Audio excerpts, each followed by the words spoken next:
Hello बच्चों, video learning के इस सेशन में अभी हम लोग यहाँ पर सीखेंगे 3.1 का सेकेंड क्वेश्चन। उसमें टोटल 6 क्वेश्चंस हैं। One by one we will go through.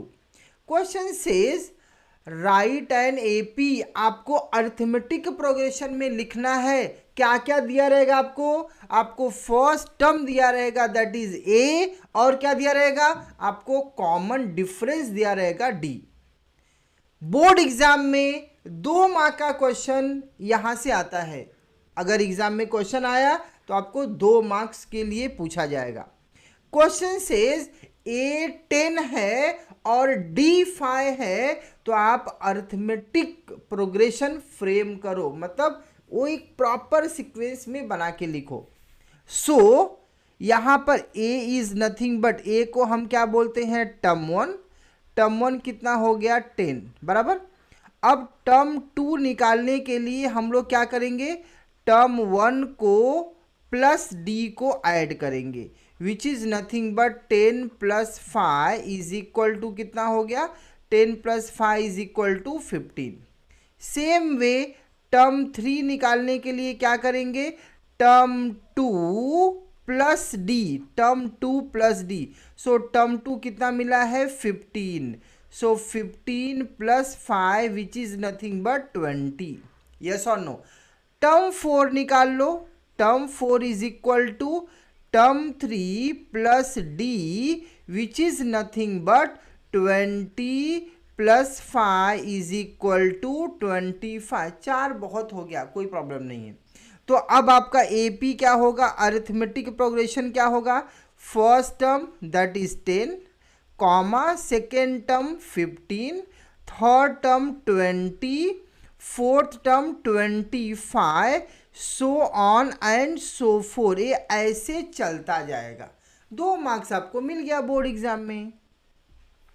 आपको अगर ए दिया है और आपको डी दिया है, आपको अर्थमेटिक प्रोग्रेशन लिखना है। सिंपल, टर्म को और डी को ऐड कर दो। T2 के लिए क्या करो, T2 के पहले कौन आता है T1, so T1 plus D, so on and so four. एक क्वेश्चन और देख लेते हैं। क्वेश्चन नंबर 2, ए -3 है, मतलब ए मतलब हमारा क्या मिल गया term 1। Term 1 is equal to -3, ठीक है। अब टर्म 2 के लिए हम लोग क्या करेंगे, टर्म 1 प्लस डी निकालेंगे, तो डी हमारा 0 है। -3 प्लस 0 अपने को क्या मिलेगा -3। क्लियर।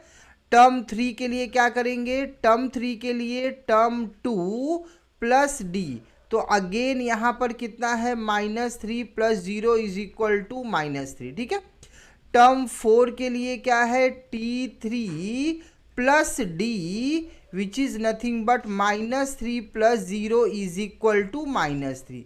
4 बहुत हो गया। अब आप अरिथमेटिक प्रोग्रेशन कैसे लिखोगे, T1 टर्म 1 क्या है यहाँ पर -3 है, टर्म 2 क्या मिला आपको -3, टर्म 3 भी क्या मिला आपको -3, एंड टर्म 4 आपको क्या मिला, टर्म 4 भी मिला -3। ये नहीं लिखोगे तो भी चलेगा। अब आपका एपी यहाँ पे क्या हो गया, एपी हो गया -3 comma -3 comma -3 comma -3, so on and so four, ऐसे ही चलता रहेगा। होप आपको बहुत अच्छे से समझ में आ गया। यस और नो। अब चलते हम लोग थर्ड क्वेश्चन में। थर्ड क्वेश्चन में देखो, ए मतलब क्या है टर्म 1 जहां से स्टार्ट हो रहा है विच इज नथिंग बट -7। क्लियर। अब टर्म 2 के लिए क्या करेंगे बच्चे, टर्म 2 के लिए टर्म 1 प्लस डी। क्लियर। तो टर्म 1 यहां पर टर्म 1 कितना है -7 प्लस डी, डी कितना है 1/2। अब अगर इसको हम लोग सॉल्व करेंगे तो या तो आप डिवीजन करके कर लो, अदरवाइज 1/2 को हम क्या लिखेंगे 0.5 के फॉर्मेट में भी आप कर सकते हो, उसमें कोई प्रॉब्लम नहीं है। क्लियर। तो अब जब हम यहाँ पर इसको सॉल्व करेंगे तो ये क्या हो गया -7 प्लस 0.5, ट्राई टू अंडरस्टैंड। तो ये 7.0 है और 0.5 है, आप सब्ट्रैक्ट करोगे तो ये कितना हो जाएगा 5 और ये कितना हो गया 6, लेकिन नेगेटिव में आएगा which is nothing but -6.5। Simple. Term 3 कैसे करेंगे? Term 3 is equal to term 2 plus D. ठीक है, तो टर्म 2 कितना है -6.5 प्लस डी कितना है, डी इज नथिंग बट 0.5। ठीक है, 0.5 है, तो अगर इसको हम लोग सॉर्ट आउट करेंगे तो क्या होगा, ये 6.0 होगा। क्लियर। अब एक बार टर्म 4 भी निकाल लेते हैं। Term 4 is equal to term 3 plus D.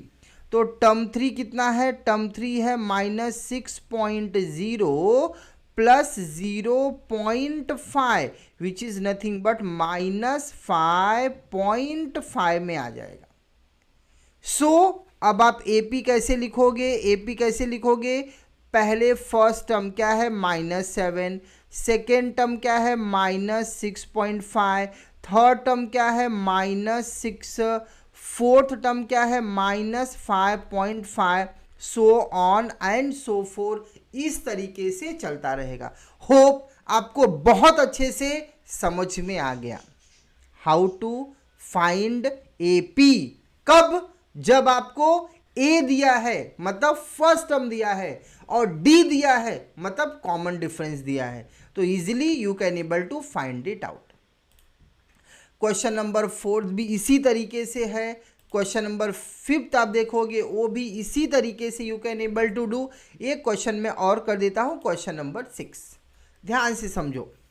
Question number 6 में A दिया है मतलब क्या है, टर्म 1 है इज इक्वल टू -19। टर्म 2 के लिए हम लोग क्या करेंगे, अब ध्यान दो, -19 प्लस -4 समझने की कोशिश करना। मैं एक स्टेप आपको जस्ट लिख रहा हूँ आगे। -19 -4 is equal to -23। Clear. Term 3 के लिए क्या करेंगे हम लोग, -23 plus of -4 which is nothing but -23 -4 is equal to -27। Term 4 T4 के लिए क्या करेंगे हम लोग, -27 plus -4 which is nothing but -27 -4 is equal to -31। Hope you got the idea. आपको बहुत अच्छे से समझ में आया।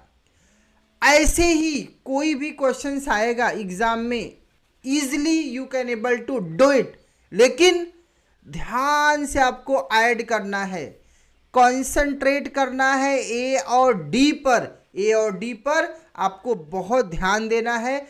2 मार्क इजिली आपको मिल जाएगा। डोंट फॉरगेट, लास्ट में लिखना नहीं भूलना है। Therefore AP is equal to क्या फ्रेम हो रहा है, first term comma, second term comma, third term comma and fourth term comma.